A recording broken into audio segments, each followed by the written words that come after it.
In this video, I'm gonna teach you how to use the Expedia plugin on ChatGPT. It's a very quick and easy process, so make sure to follow along. The Expedia plugin is enabled if you start a new conversation with ChatGPT 4. So all that you have to do is open and sign in to use ChatGPT on your account and select the GPT-4 model.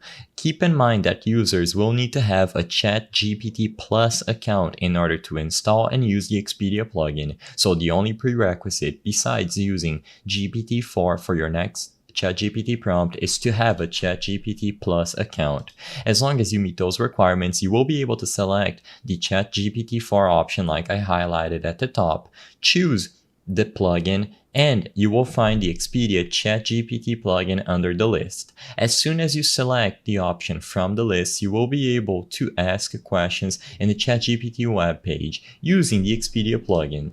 Everything that is going to be generated will go through the Expedia plugin, and you can set it up however you like. You can customize the parameters, and I won't be going over in too much detail on what you can achieve with the Expedia plugin enabled, but to actually use the plugin, that's all you have to do. Just make sure you have ChatGPT Plus active, and the next time you start a chat with ChatGPT using the ChatGPT 4 model, you will be able to choose Expedia among other plugins when you start a new prompt.